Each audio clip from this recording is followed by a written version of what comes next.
आज हम लोग 11th क्लास के रसायन विज्ञान का एक महत्वपूर्ण टॉपिक रासायनिक बंधन केमिकल बॉन्डिंग को पढ़ने और समझने का प्रयास करेंगे।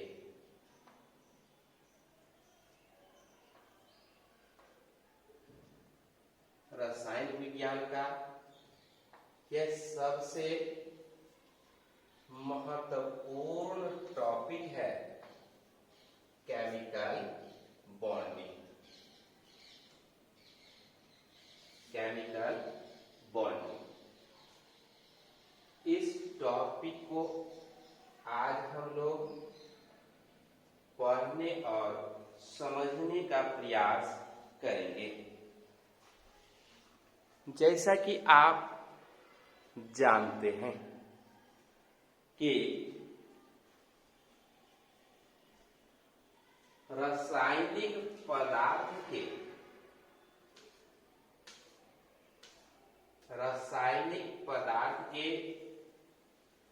अणु, परमाणु या आयन, रासायनिक पदार्थ के अणु, परमाणु या आयन आपस में जिस बल के द्वारा बंध करके अथवा जुड़ करके अणु या यौगिकों का निर्माण करा देता है, उसी बल को हम लोग रासायनिक बंधन केमिकल बॉन्डिंग कहते हैं। जैसा कि परिभाषा लिखा गया है, ऐसा बल, ऐसा फोर्स जो रासायनिक पदार्थ के अणु, परमाणु या आयन को आपस में जोड़ करके रखता है, आपस में बांध करके रखता है, उसी बल को, उसी फोर्स को रासायनिक बंधन केमिकल बॉन्डिंग कहा जाता है। जैसा कि आप देख रहे हैं कि यह जो रासायनिक बंधन है मुख्यतः 3 प्रकार का रासायनिक बंधन है, और यह आयनिक बंधन है, दूसरा सहसंयोजक बंधन है और तीसरा उपसहसंयोजक बंधन है। सबसे पहला रासायनिक बंधन आयनिक बंधन है, दूसरा सहसंयोजक बंधन, तीसरा उपसहसंयोजक बंधन। आयनिक बंधन का मतलब है कि इलेक्ट्रॉनों के स्थानांतरण से रासायनिक पदार्थ के अणु, परमाणु या आयनों के बीच बनने वाला बंधन जो एक दूसरे को जोड़ करके रखने का प्रयास करता है, उसी बंधन को हम आयनिक बंधन, इलेक्ट्रोवैलेंट बॉन्ड या आयनिक बॉन्ड कहते हैं। जैसा कि आप देख रहे, आप जान रहे कि इस आयनिक बंधन का निर्माण किसमें होता है? जो NaCl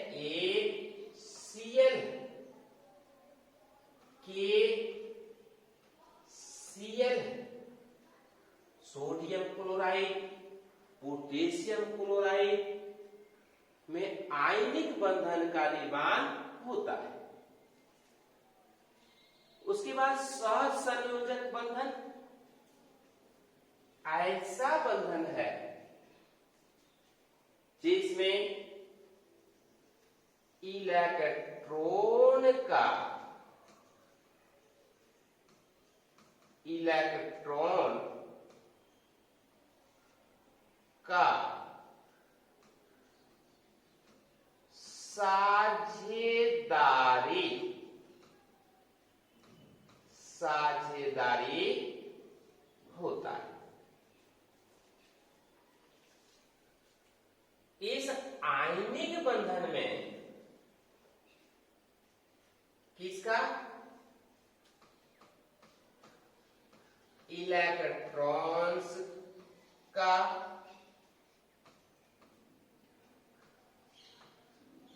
पूर्ण स्थानांतरण होता है। पूर्ण स्थानांतरण होता है। जबकि इस बंधन में सहसंयोजक बंधन में इलेक्ट्रॉन की पारस्परिक साझेदारी होती है। अब यह साझेदारी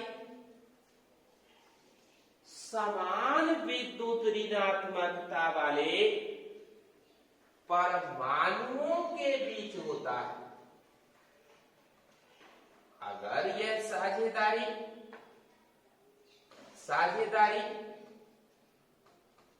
समान विद्युत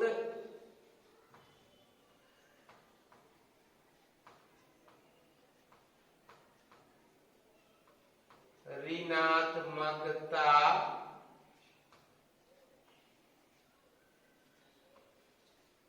वाले परमाणुओं के बीच होता है,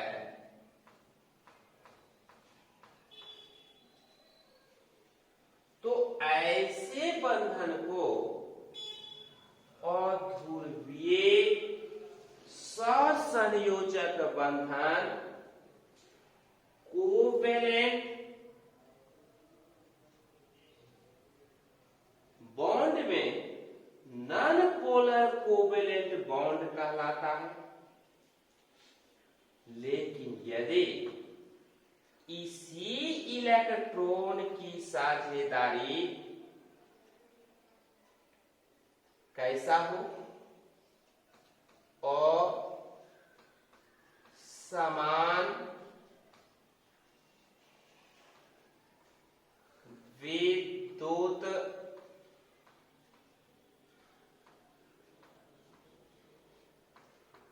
ऋणात्मकता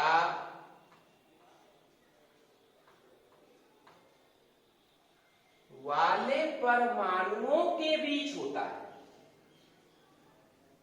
जिसमें साझे के इलेक्ट्रॉन पर वह परमाणु जिसकी विद्युत ऋणात्मकता अधिक है थोड़ा अपनी ओर खींच लेता है, तो ऐसे बंधन को ध्रुवीय सहसंयोजक बंधन या पोलर कोवेलेंट बॉन्ड कहते हैं। जैसा कि आप उदाहरण में देख सकते हैं, क्या समझ सकते हैं कि यह जो अध्रुवीय सहसंयोजक बंधन का निर्माण हो रहा है, हाइड्रोजन के अणु के बीच, क्लोरीन के अणु के बीच, फ्लोरीन के अणु के बीच, ऑक्सीजन के अणु के बीच, ब्रोमीन के अणु के बीच हो सकता है।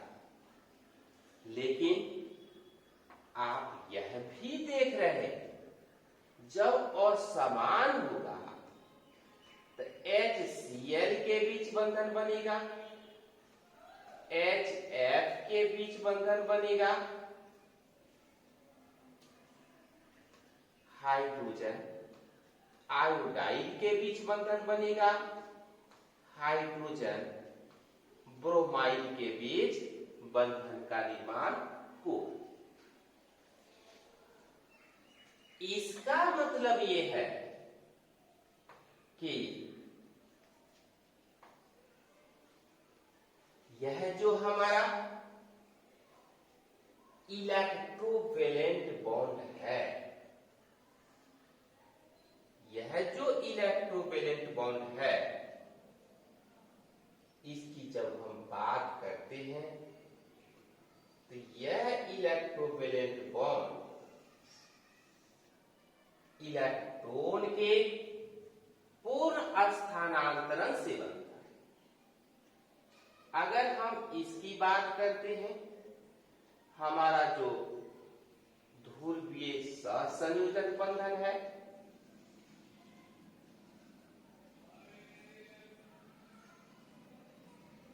इसमें असमान विद्युत ऋणात्मकता वाले से बनता है। और जब हम इसकी बात करते हैं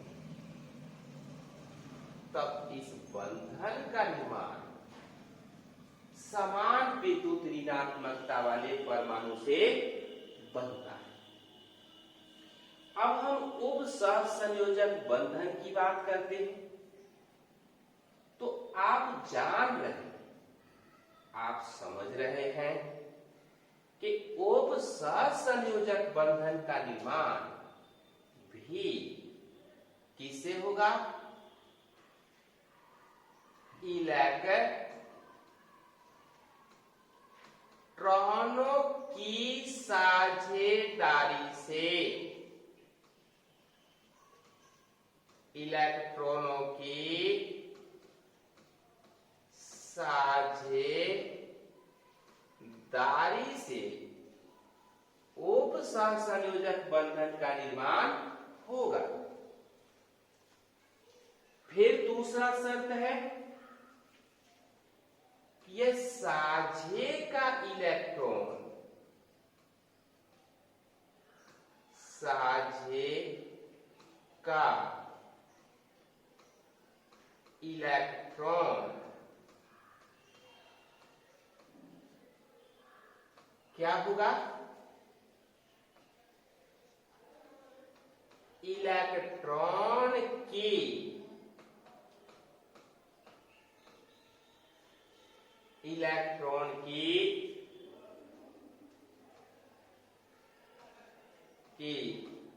निर्जन जोड़ी होगा। यह जो साझा का इलेक्ट्रॉन होगा, इलेक्ट्रॉन की निर्जन जोड़ी होगी।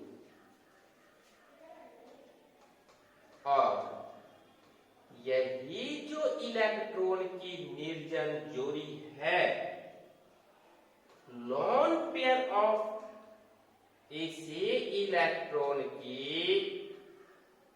निर्जन जोड़ी को हम लोग क्या कहते हैं? Lone pair of electron. Lone pair of electron होगा। कौन इलेक्ट्रॉन? जो साझे का है। और शर्त है, एक ही परमाणु के द्वारा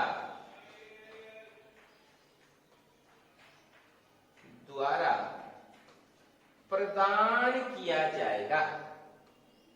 यह जो साझे का इलेक्ट्रॉन है, एक ही परमाणु के द्वारा प्रदान किया जाएगा। तब ऐसे बंधन को हम क्या कहेंगे? उप सहसंयोजक बंधन, कोऑर्डिनेट कोवेलेंट बॉन्ड कहेंगे। अब इसके भी उदाहरण पर हम लोग विचार करें, प्रयास करें, समझें, देखें और सोचें। जैसे यह अमोनिया है, NH3 और इस अमोनिया का तीन तरफ एक एक बंधन से हाइड्रोजन जुड़ा हुआ है। अब इस अमोनिया का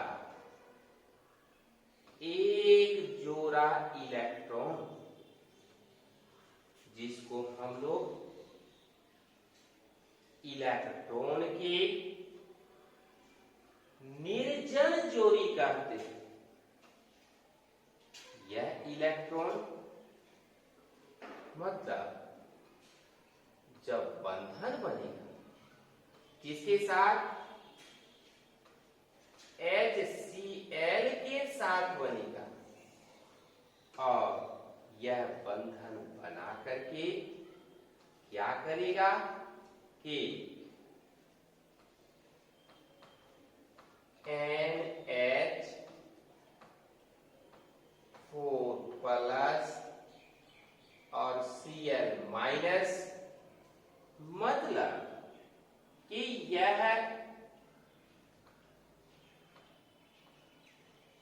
अमोनियम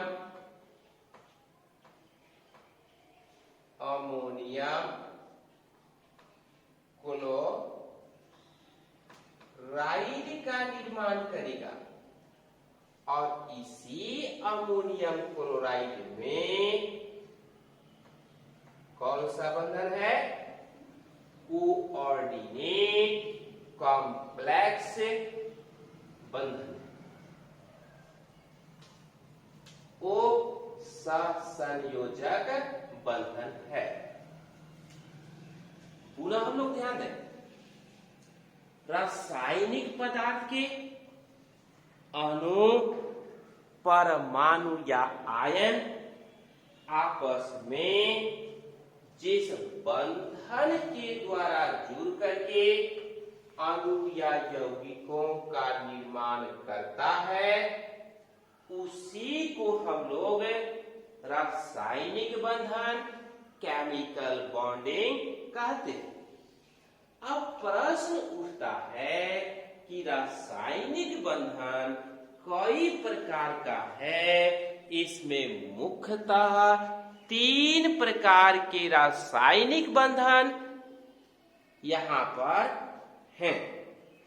सबसे पहला जो है, जिसको आयनिक बंधन कहते हैं, आयनिक बंधन का अर्थ ये है कि ऐसा रासायनिक बंधन जिसका निर्माण इलेक्ट्रॉन की साझेदारी से होगा।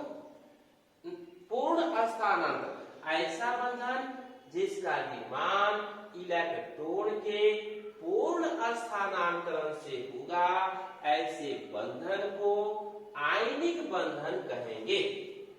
अब आयनिक बंधन में भाग लेने वाला जो परमाणु है, उस पर जो इलेक्ट्रॉन का त्याग करेगा उस पर पॉजिटिव चार्ज, और जो इलेक्ट्रॉन को ग्रहण करेगा उस पर नेगेटिव चार्ज चला जाएगा और इस प्रकार साधारण नमक और पोटेशियम क्लोराइड में आयनिक बंधन का निर्माण होता है। अब दूसरी बात, ऐसा रासायनिक बंधन जिसका निर्माण इलेक्ट्रॉनों की पारस्परिक साझेदारी से होगा, ऐसे बंधन को सहसंयोजक बंधन कहेंगे। अब यह सहसंयोजक बंधन भी 2 प्रकार का है, और ध्रुवीय सहसंयोजक बंधन, non polar covalent bond, polar covalent bond. और ध्रुवीय सहसंयोजक बंधन का निर्माण तब होगा जब समान विद्युत ऋणात्मकता वाले 2 परमाणु अपने इलेक्ट्रॉनों का पारस्परिक साझेदारी करेगा और साझे के इस इलेक्ट्रॉन पर दोनों परमाणु का समान अधिकार रहेगा, वहां अध्रुवीय सहसंयोजक बंधन का निर्माण होगा। जैसा कि ऑक्सीजन, हाइड्रोजन के अणु, क्लोरीन के अणु, फ्लोरीन और ब्रोमीन में देखा जाता है। ऐसा सहसंयोजक बंधन जिसमें इलेक्ट्रॉनों की साझेदारी ऐसे दो परमाणुओं के बीच होगा जिसमें एक की विद्युत ऋणात्मकता बहुत अधिक हो और दूसरे की विद्युत ऋणात्मकता बहुत कम हो, जैसे HCl, HI, HF, HBr इत्यादि में। तब हम बात करते हैं कि उपसहसंयोजक बंधन ऐसा रासायनिक बंधन जिसका निर्माण इलेक्ट्रॉनों की साझेदारी से होगा, लेकिन साझा का जो इलेक्ट्रॉन होगा वह इलेक्ट्रॉन की निर्जन जोड़ी होगी और वह इलेक्ट्रॉन एक ही परमाणु के द्वारा प्रदान किया जाएगा। तो ऐसे बंधन को हम लोग क्या कहेंगे? उपसहसंयोजक बंधन। और यही जो इलेक्ट्रॉन हमारा है, यह जो इलेक्ट्रॉन है, यही इलेक्ट्रॉन क्या है? Lone pair of electron. तो लोन पेयर ऑफ इलेक्ट्रॉन के सहयोग से जब रासायनिक बंधन का निर्माण होगा तो ऐसे बंधन को उपसहसंयोजक बंधन कहा जाता है। इसके अलावे भी अन्य प्रकार के बंधन भी देखे गए हैं या पाए जाते हैं। सिग्मा तथा पाई बंधन, यह जो सिग्मा या पाई बंधन है यह किससे बनता है? जो ऑर्बिटल है, मतलब और बीटल के अति व्यापन से, ऑर्बिटलों के ओवरलैपिंग से जब बंधन का निर्माण होगा तो उसको सिग्मा बंधन या पाई बंधन कहा जाता है। अब प्रश्न उठता है, जब ऑर्बिटल का अतिव्यापन हेड टू हेड, जब सिरे से सिरा अतिव्यापन होगा तब सिग्मा बंधन का निर्माण होगा, और जब यह अतिव्यापन ओवरलैपिंग साइड टू साइड होगा, पार्श्व अतिव्यापन होगा, तो ऐसा बंधन पाई बंधन कहलाएगा। हाइड्रोजन बंधन का निर्माण तभी होता है जब उच्च ऋणात्मकता वाला परमाणु ध्रुवीय सहसंयोजक बंधन का निर्माण करता है, अर्थात जब हाइड्रोजन अपने से ऐसे तत्व के साथ बंधन बनाता है जो फ्लोरीन, ऑक्सीजन या नाइट्रोजन हो, तो एक अतिरिक्त बंधन बन जाता है, उसको ध्रुवीय हाइड्रोजन बंधन कहते हैं। गैस के अणुओं के बीच जो गैस है, गैस के अणुओं के बीच, गैस के अणुओं के बीच जिस बंधन का निर्माण होता है उस बंधन को वान डेर वाल आकर्षण बल कहते हैं। फिर हम लोग यहां देखते हैं कि किसका ऑर्बिटल का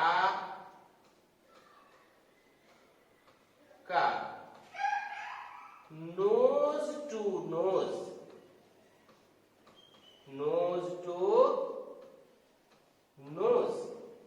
या फेस टू फेस ओवरलैपिंग होगा, अति व्यापन होगा, तब बनाना बंधन या टाउ बंधन का निर्माण होगा। HCl के अणुओं के बीच एक कमजोर बंधन, जिसको हम लोग डाइपोल मोमेंट कहते हैं, उसका निर्माण हो जाता है। तो यह जो डाइपोल मोमेंट है कहां बनेगा? HCl के अणुओं के बीच डाइपोल मोमेंट का निर्माण होगा। कहने का मतलब ये है कि यह क्लोरीन का बड़ा अणु है, इसके बगल में एक छोटा अणु हाइड्रोजन का है और इस दोनों का केंद्रक है। इसके बीच एक बंधन का निर्माण हो जाता है, जिसमें यह जो क्लोरीन का परमाणु है, यह हाइड्रोजन का, यह क्लोरीन का है और अपने सेंटर पॉइंट, ध्रुव के सेंटर पॉइंट से हाइड्रोजन को घुमाने लगता है। ऐसे बंधन को द्विध्रुव आघूर्ण डाइपोल मोमेंट कहा जाता है।